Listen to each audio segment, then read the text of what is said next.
What does it mean when stone seems to remember more than we do? Across deserts, mountains, river plains, and high volcanic plateaus, there are places where the human past feels less distant than unfinished. A broken wall catches the light at a certain angle. A corridor holds silence the way a seashell holds the sea. Massive blocks cut with unsettling care rest against one another as if set down only yesterday. We call them ruins, but that word can be misleading. A ruin suggests collapse. These places suggest endurance. For generations, we have told ourselves a comforting story about history. First came simplicity, then invention. First the rough hand, then the refined one. Progress in this telling moves in a straight line. But some ancient sites do not fit that line. They interrupt it. They ask whether knowledge always moves forward, or whether some forms of understanding can vanish, leaving only their results behind. This is not a story about miracles, and it is not a story about certainty. It is a journey through places where craftsmanship, mathematics, astronomy, and imagination seem to meet in ways we still struggle to explain. Not because the past was magical, but because human beings have always been more capable, more curious, and more surprising than any tidy timeline allows. In the chapters ahead, we will walk through stone complexes balanced against earthquakes, temples carved from living rock, tunnels that guided water with quiet intelligence, and monuments aligned with the sky so precisely they still humble modern observers. At each site, the same feeling returns: admiration first, then unease, then wonder. Because these structures do more than challenge old assumptions. They remind us that history is not just a record of what survived. It is also a record of what was forgotten, overlooked, or left without language. And perhaps that is the deeper mystery. Not how ancient people built such things, but how later generations learned to stop seeing them for what they were. What kind of world leaves behind stones that look less like ruins than components? High on the Bolivian plateau, where the air is thin and the horizon feels almost celestial, the broken remains of Puma Punku lie scattered like the pieces of an unfinished thought. At first glance, it looks like collapse, but the longer you look, the less accidental it seems. Massive blocks of andesite and red sandstone rest in measured silence, some cut with grooves, joints, and inner angles so exact they resemble parts waiting to be fitted together. There is something deeply unsettling about precision in an ancient place. We expect weathering approximation, the softness of handwork. Instead, Puma Punku offers sharp lines, drilled openings, flat planes, and those famous H-shaped stones that appear almost modular, as if they belong to a system larger than the ruin we see now. The craftsmanship does not ask for admiration alone, it asks for explanation. How were such hard stones worked so cleanly at this altitude in a world without the machinery we associate with industrial accuracy? That question has drawn engineers, archaeologists, and independent researchers for decades. Some point to extraordinary labor and patient skill. Others imagine lost techniques, methods of shaping and transporting stone that have left little trace except the stones themselves. The truth may be less dramatic than legend, and still more astonishing than we are prepared to admit. That human ingenuity, under pressures we no longer understand, once found solutions that later generations failed to preserve. And that may be the real power of Puma Punku. Not that it proves some grand forbidden secret, but that it exposes the fragility of memory. A civilization can build with brilliance and still leave behind no clear manual for how it did so. Knowledge can disappear even when its results remain heavy in the sun. So the stones endure, silent and exact. And standing before them, we are forced to confront a humbling possibility. Progress is not always a ladder. Sometimes it is a fire that flares, vanishes, and leaves behind only warm stone in the cold air. How does a mountain hold a city still standing after the earth has tried again and again to shake it apart? Above the old capital of the Inca world, the fortress of Sacsayhuamán rises from the hillside in sweeping stone terraces that look almost geological, as if the mountain itself had been taught to think in patterns. The walls move in long zigzags across the slope, built from colossal blocks fitted so closely that even now, centuries later, a blade can scarcely find its way between them. Some stones are taller than a person, some weigh as much as a house, and yet they rest together with an elegance that feels less forced than composed. This is where ancient precision becomes something more than measurement. At Sacsayhuamán, exactness is not cold or mechanical. It is alive. Each stone is shaped differently, with multiple angles and subtly irregular faces, and still they interlock as though each one had always been waiting for the next. The result is more than strength. It is resilience. In a land haunted by earthquakes, these walls do what many later structures could not. They flex, settle, and endure. That may be the most remarkable part. Modern eyes often look for straight lines and identical units as signs of sophistication. But the builders here seem to have understood another truth, that durability sometimes comes from variation, not repetition. Precision, in this case, was not about making every piece the same. It was about understanding exactly how difference could create stability. The Spanish conquest shattered much of the Inca world, and stones from sacred structures were carried off to build a new city below. Yet Sacsayhuamán remains, not untouched, but unforgotten. Its surviving walls feel like a record written in weight and balance, an argument against the idea that the past was technically naive. And maybe that is the lesson carried in these stones. Intelligence does not always announce itself through novelty. Sometimes it appears as a deep conversation with landscape, danger, and time. Sometimes the greatest science is not the power to dominate nature, but the patience to build in harmony with its movements. How do you find true north without a compass, and then build eternity around it? At dawn on the Giza plateau, the desert light arrives gently, as if reluctant to disturb what has already outlived empires. The Great Pyramid does not reveal itself all at once. First there is scale, then stillness, then the unsettling realization that this mountain of stone is also an instrument, measured, leveled, and aligned with a care that feels almost intimate. For thousands of years, people have stood before it and spoken about size. The millions of blocks, the sheer labor, the astonishing weight. But size by itself is not the deepest mystery here. The more enduring question is precision. The base sits with extraordinary levelness across a vast footprint.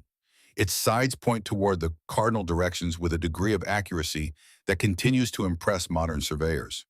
This was not casual monument building. It was geometry on a civilizational scale. The usual explanations are not impossible. Ancient Egyptian builders were patient observers of the sky. They understood lines, shadows, and seasonal rhythms.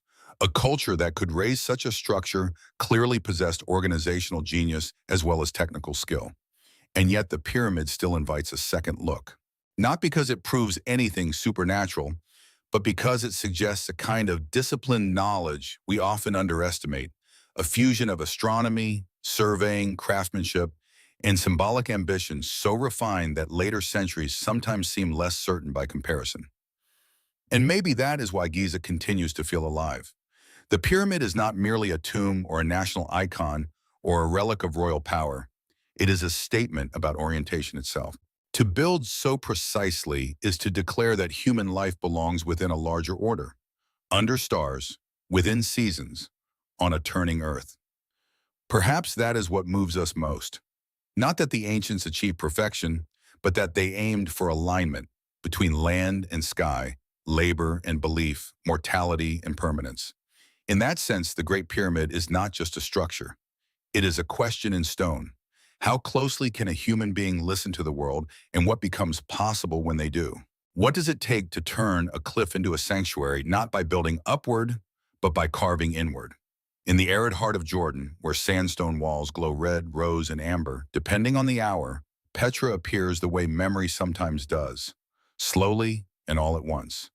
You move through the narrow sake, hemmed in by towering rock, and then the passage opens. There it is, a facade cut directly into the mountain, columns and pediments emerging from stone, as though architecture had been sleeping inside it all along. The beauty of Petra can distract from its deeper achievement. People come for the spectacle of the treasury, the vast tombs, the cliffside grandeur. But the greater wonder may be practical rather than theatrical. This was a desert city, sustained not by miracle but by a highly disciplined understanding of water. Channels cut into rock, hidden cisterns, dams, reservoirs, and carefully managed flow systems allowed the Nabateans to collect, redirect, and preserve what the climate offered only sparingly.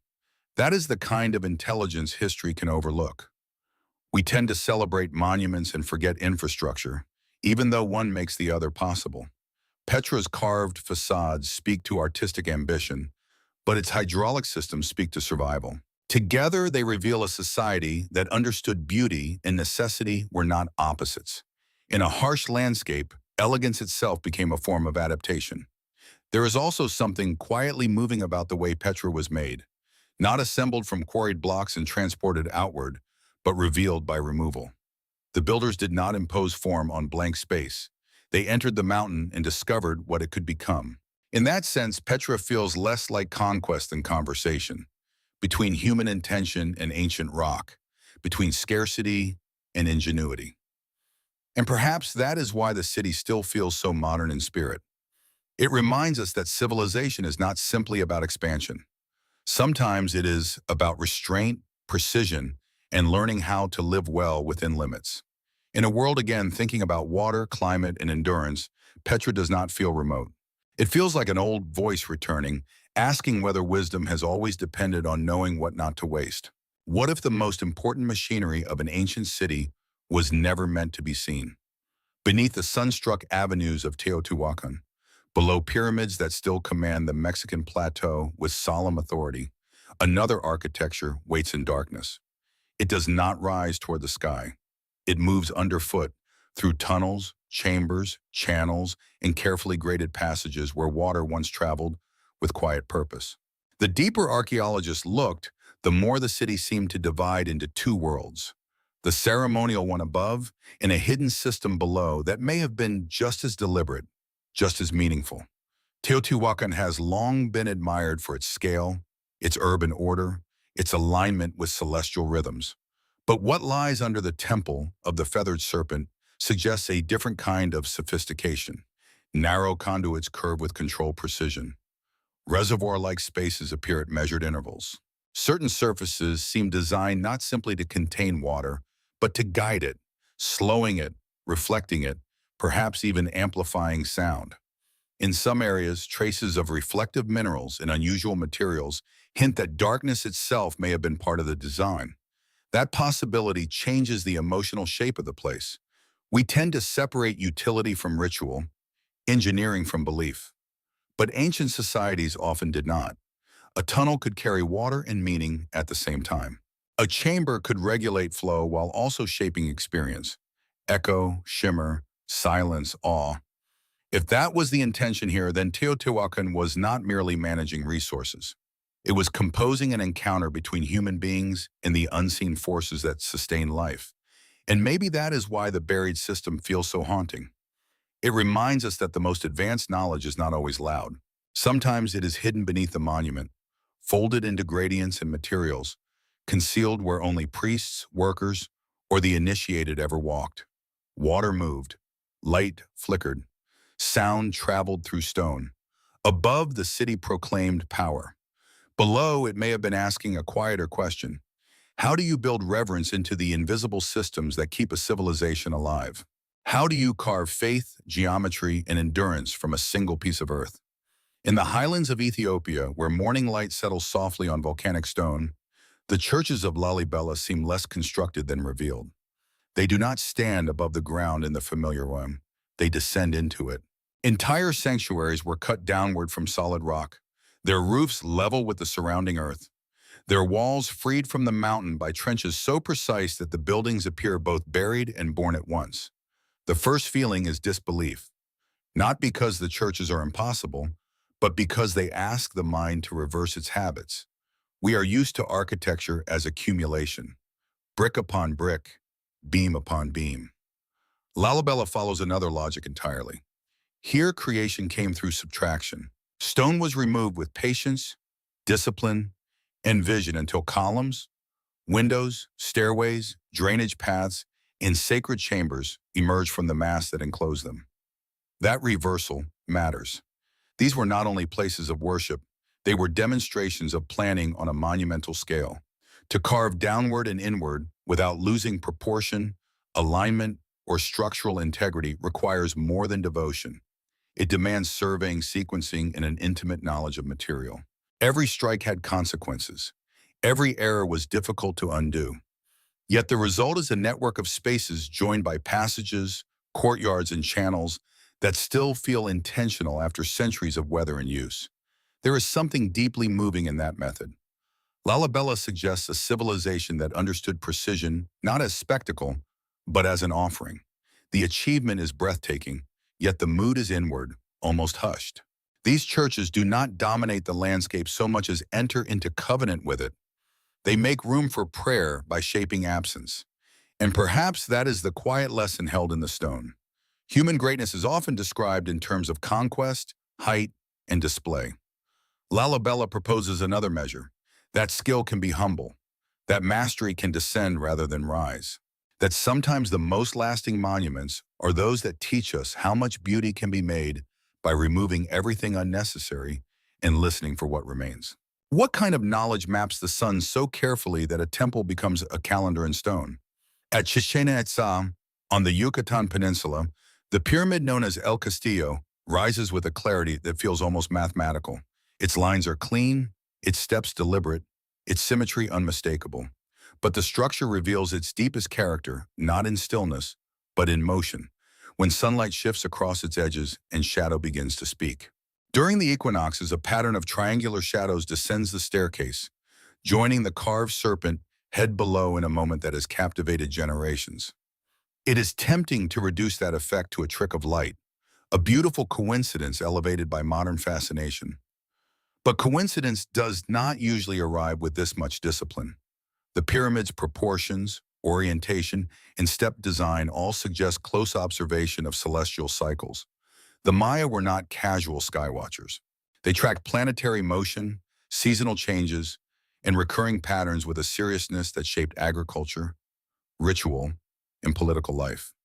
At Chichen Itza, that awareness appears to have been translated into architecture so that time itself could become visible. That is what makes the site so powerful. It was not simply built to endure, it was built to interact with the sun, with the year, with communal memory. A structure like this turns astronomy into experience. The heavens are no longer distant abstractions. They arrive on the stone at the appointed hour before gathered witnesses. In that moment, knowledge is not stored in a book or hidden in a specialist's calculations. It is performed in light, and yet there is humility in that brilliance. The pyramid does not control the sky, it waits for it. Its intelligence lies in alignment, in the patient act of designing human space around cosmic rhythm. Perhaps that is why the image lingers so strongly in the modern imagination. It reminds us that science once lived not only in numbers, but in ceremony, in the shared recognition that time, season, and survival were bound together. The shadow descends, then disappears. The sun moves on, and the temple remains, asking whether wisdom begins with mastering the world or with learning how to meet it at exactly the right moment. What does a temple know about the stars when its windows open only to the right sky? In the forests of Cambodia, where roots crawl over stone and the air carries the weight of rain, Angkor Wat rises from the earth with an almost impossible sense of order. Its towers bloom like carved lotus buds above moats, galleries, and causeways laid out with astonishing control. To walk there is to feel two times at once: the human scale of footsteps and breath, and the grander scale of a design that seems tuned to cycles far beyond a single life. Angkor Wat is often praised for its beauty, and rightly so, but beauty is only the surface of its intelligence. The temple's orientation, proportions, and internal alignments suggest a deliberate relationship with celestial events, seasonal movement, and symbolic cosmology. Scholars have long noted correspondences between the architecture and astronomical patterns, as well as the way certain vantage points frame sunrise or seasonal light with remarkable intention. Whether every alignment was practical, sacred, or both, the larger truth remains. This was architecture built with the sky in mind. That requires a different idea of precision than the modern one. Here, exactness was not merely technical, it was philosophical. The builders were not just arranging stone efficiently, they were expressing a vision of the universe, one in which earthly kingdoms mirrored a larger cosmic order. Measurements mattered because meaning mattered. Geometry was not decoration. It was a language linking ritual, power, and the movement of time. There is something haunting in that ambition. We often imagine advanced societies as those that separate engineering from poetry, calculation from spiritual life. Angkor Wat refuses that split. It suggests that a civilization can be rigorous and reverent at once. It can read the heavens not only to predict a season, but to place human life within a wider pattern of rise, decline, return, and renewal. And perhaps that is why the temple still feels so composed, even in ruin. Stones shift, empires fade, forests press inward, yet the larger design continues to hold, as if the builders understood something simple and difficult, that the most enduring monuments are not those that resist time, but those that learn how to move in rhythm with it. What kind of patience shapes a mountain so precisely that even centuries of wind and rain cannot erase its intention?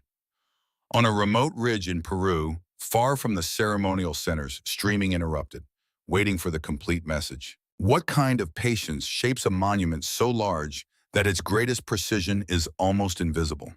In Lebanon's Bekaa Valley, the terraces of Baalbek rise with a force that is difficult to put into words.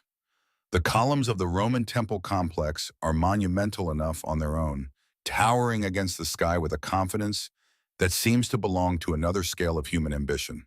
But for many visitors, the real astonishment lies lower, in the foundation stones, enormous blocks fitted into the platform with a boldness that feels almost abstract. Among them are the trilithon stones, wedged pieces of quarried limestone placed high within the retaining wall, each so massive that even modern viewers instinctively search for machinery in their minds.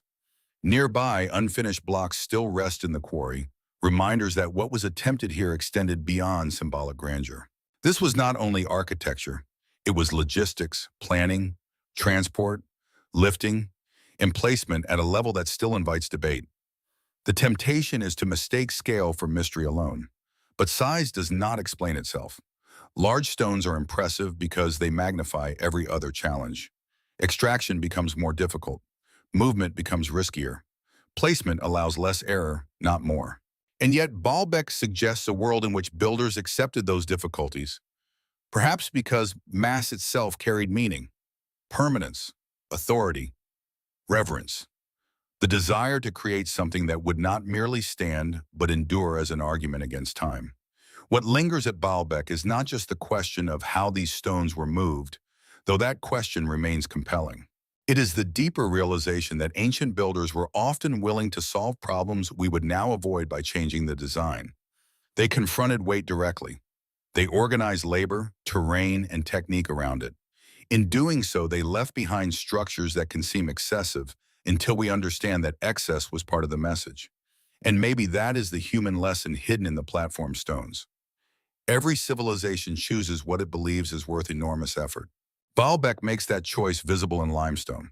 It asks us to imagine a culture so committed to endurance, symbolism, and craft that it moved mountains, not metaphorically but block by block, until belief itself had a foundation. What does a city remember when its knowledge flows beneath the feet of the living? On the island of Samos, not far from the shimmering edge of the Aegean, an ancient tunnel cuts through Mount Castro with a calm, almost impossible logic. Known as the Tunnel of Eupalinos, it was built in the 6th century BCE to carry fresh water to the city below. That fact alone is impressive, but the deeper wonder lies in how it was made. Excavated from both ends of the mountain, the two teams working inward through stone until they met with astonishing accuracy in the dark. There is something profoundly moving about that kind of confidence. No satellite maps, no laser guidance, no modern instruments humming in the background. Only geometry, planning, measurement, and the faith that disciplined thought could cross a mountain from opposite directions and arrive at the same point. It is one of those moments in history when intellect becomes visible, not as a theory on parchment, but as a passage you can walk through. The tunnel was not built for spectacle. That may be why it feels so modern. Its purpose was practical, even humble. Water, health, continuity, survival. Yet in serving those needs, it became a masterpiece of applied mathematics and civil engineering. The gradient had to work. The channel had to remain protected. The excavation had to account for uncertainty without surrendering to it. Every decision balanced abstraction against the stubborn reality of rock. And maybe that is the quiet grandeur of the place. We often reserve awe for temples, palaces, and monuments meant to be admired. But the tunnel of Eupalinos asks us to honor a different kind of genius, the kind that sustains daily life without demanding applause. It reminds us that civilization depends not only on what it celebrates in public, but on what it solves in silence. In the end, the tunnel offers more than proof of ancient skill. It offers a philosophy that reason can be intimate, that precision can be an act of care, that some of humanity's greatest achievements are not those that reach toward the heavens, but those that carry water, quietly and faithfully, through the heart of a mountain. What happens when a monument becomes so familiar that we stop noticing how improbable it is? On a chalk plain in southern England, Stonehenge stands in weather and silence. Its great stones dark against moving cloud, as if the landscape has been waiting for them to speak again. Few ancient places are more recognizable, and yet familiarity can dull astonishment. We see the circle, the lintels, the tourists, the photographs, and forget to ask how a monument of such deliberate form emerged in a distant age from quarry, transport, memory, and sky. The achievement begins with movement. Some of the stones came from far away, carried or dragged across enormous distances through terrain that would challenge any coordinated effort. Others were shaped with a care we do not always associate with prehistoric builders. Mortise and tenon joints, fitted connections, a ring plan not as a pile of standing stones, but as a design structure. Stonehenge is often described as primitive because it is old, but age and simplicity are not the same thing. Then there is the sky. The monument's alignment with the solstices has long drawn attention, and for good reason. At key moments of the year, sunlight enters the site in ways that suggest intention rather than accident. Whether the people who built it understood these alignments as ritual, calendar, social gathering, or all three at once, the implication is clear. This was a place where earthwork, stonework, and celestial observation met in one shared language. That language may be partly lost to us now, and perhaps that is why Stonehenge continues to feel so open, so emotionally charged. It resists a single explanation. It may have been a ceremonial center, a place of burial, a marker of seasonal change, a site of healing, or a combination of many roles across generations. The ambiguity is not a flaw. It is part of the monument's humanity. People returned to it, altered it, reinterpreted it. Meaning was not fixed in a single moment. It accumulated, and maybe that is what the stones still teach. Human beings have always gathered to orient themselves, around the dead, around the seasons, around questions too large for one lifetime. Stonehenge does not give us certainty. It offers something older and perhaps more valuable. The image of a community looking up at the same sky, shaping stone in answer to time itself. What do these ancient places ask of us now after the questions, after the measurements, after the long fascination has settled into something quieter? We began with a simple unease, that some structures from the distant past seem to exceed the stories we tell about the people who built them. Not because they are supernatural, and not because history has failed, but because human capability has never moved in a neat, predictable line. Across continents and centuries, we found the same pattern repeating itself. Stone shaped with unsettling care, water guided through hidden paths, temples aligned to the sun, mountains hollowed, cliffs carved, weights lifted, earthquakes endured. Each site offered its own language of precision. Puma Punku spoke in fitted blocks and vanished methods. Sacsayhuamán in resilience born from variation. Giza in alignment between land and sky. Petra in elegance under conditions of scarcity. Teotihuacan in concealed systems below the ceremonial surface. Lalibela in subtraction as devotion. Chichen Itza in encore in cosmic rhythm made visible. Baalbek in scale that still humbles calculation. The tunnel of Eupalinos in reason carried through stone. Stonehenge in communal orientation toward time, season, and mystery. But perhaps the deepest thread connecting them is not technical at all. It is human. These places remind us that intelligence is never only mechanical. It is cultural, spiritual, ecological, communal. It lives in observation, patience, repetition, and care. It can build for beauty, for survival, for ritual, for memory, and it can be lost. That may be the most sobering truth of all. A civilization may master extraordinary things, then leave behind only fragments in silence for those who come later. So the lesson is not that the past was greater than the present or that modern knowledge is incomplete in some dramatic way. It is that every age sees imperfectly, including its own. We inherit wonders we do not fully understand, and perhaps we always will. Still, there is comfort in that, because mystery is not the enemy of knowledge. Sometimes it is the reason knowledge remains alive. These ancient structures endure not just as answers in stone, but as invitations to look more carefully, to think more humbly, and to remember that the human story is larger, stranger, and more beautiful than any single era can explain.